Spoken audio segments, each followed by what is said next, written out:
So I indicated the path of interest with the black arrow, and then I had the points of interest, which was the train car, which was going to be a derelict train that would stop, much like this one, which unfortunately the projector doesn't really show that well, but it would be grounded, and it would just give, and also I had an idea of a Soviet official house, which would hint at a government takeover of this village.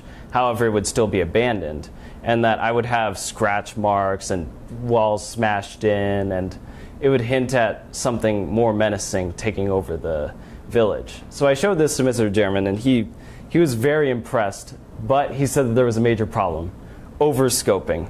I didn't have nearly enough time to pull this off, nor the resources, and I had little to no experience, and I had zero skills with the program. So he said that I had to cut back severely, which I'm glad that he did. You know, tough love, but it's fine. I like the outcome that it is today.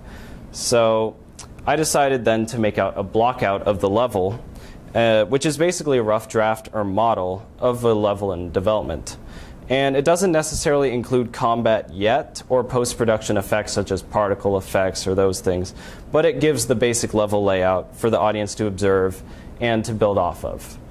So there was so much cutback, though, that I focused also mainly on the forest part of it, which that surprised me, but I could design a forest because I found a really cool tree asset pack, as well as some wolf enemies, which I did not expect to find on the community library, but I did. And basically the only thing that remained constant then were forest and wolves, but that's how design goes sometimes.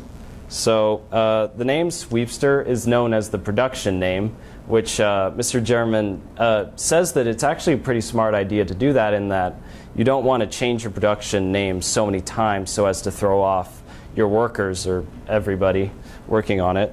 So, sorry, I lost my place. So the level starts with the player off to the side, right around here, and that he's looking at an unusually large tree right here. And he says, "Oh, what is that?" So then he starts walking, and then as he turns the corner right here, yeah, that helps. So my level's going to take place at night, so that demonstrates it. So he walks over there, and then past this rock formation, he sees a giant hammer, which is tough to see. Hang on. Okay, here's the hammer. So he sees this giant hammer, and he says to himself, "Oh my goodness, what is that?" So then he starts going there, so point of interest again, which leads the player down the path, as well as a path indicated as shown right here. And yes, it is an FPS shooter, and it is very interesting. It shoots balls, which Mr. German advises to take out because it looks very goofy. You don't want giant pellets just bouncing around your entire level. So so they go towards the hammer, and then they find a turn in the path, which leads them to the first enemy encounter, which is shown here. Fortunately, you can't see it, but these two little red dots right here, that's a wolf enemy.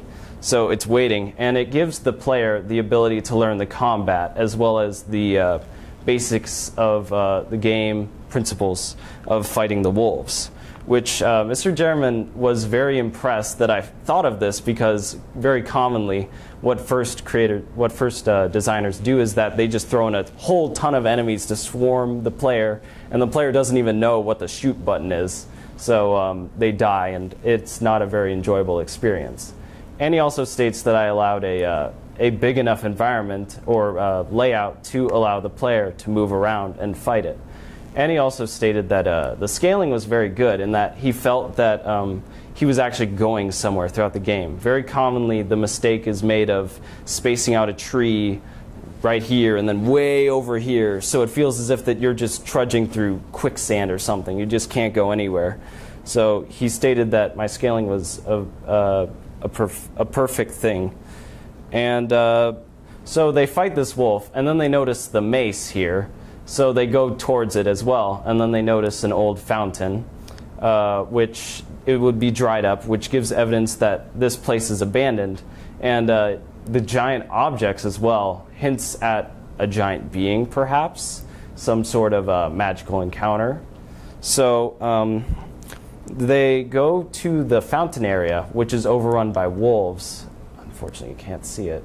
But the wolves are over here, and that as the player loops around the fountain, because over here is going to be blocked, they will fight the wolf enemies, and then they will also gain an experience of more combat, because there are multiple enemies.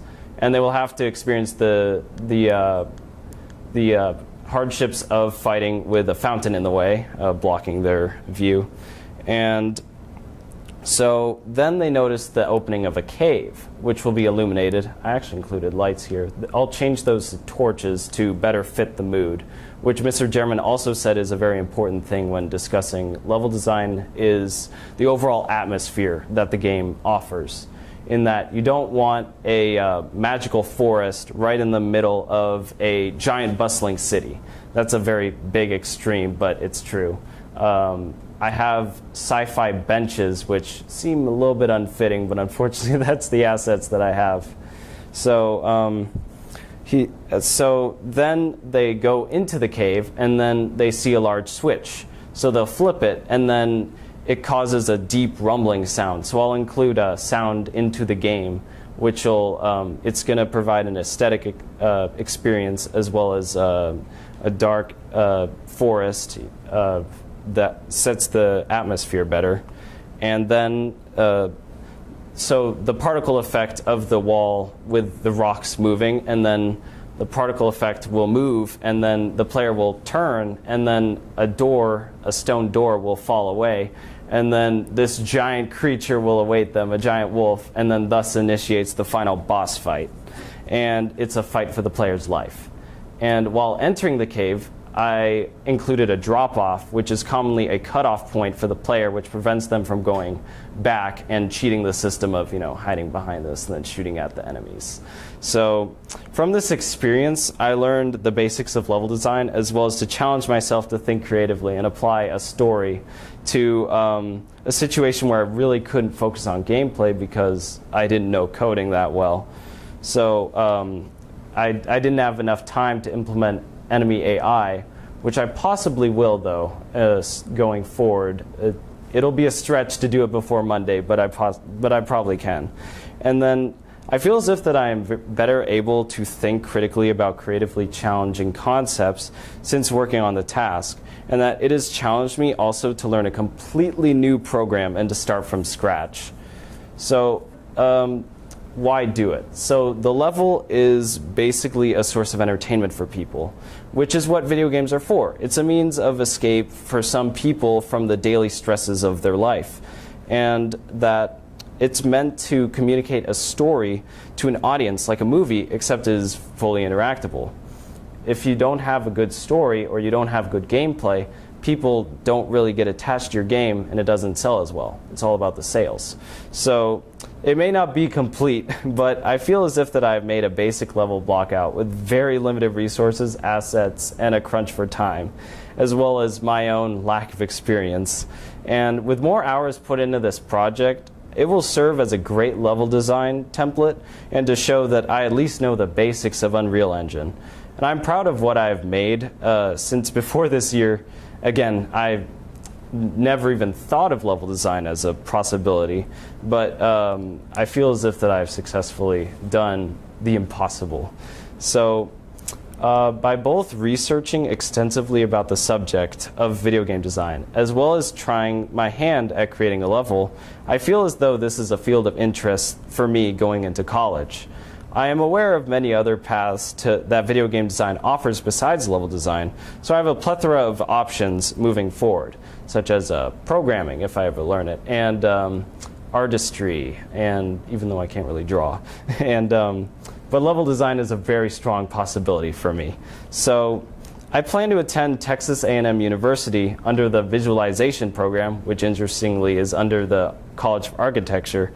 And if all goes well, I may also go to the SMU Guild Hall for a master's degree and certificate in game design. And so I thank everyone who made this possible, especially my parents for going through this crazy journey. They got me a car for ISM, which I'm greatly honored by that. And I also want to thank my mentor, Skylar German, who taught me the basics of level design and when I myself had no experience. And he also taught me many lessons in our meetings about design techniques and lessons he himself learned in Guild Hall. So I'm extremely grateful for having a wonderful teacher and mentor. It's hard to believe that all of this started with the activity and choice to take ISM. And through my mentor and all the people I meet along the way, the sky is the limit to what is possible in the future. Thank you.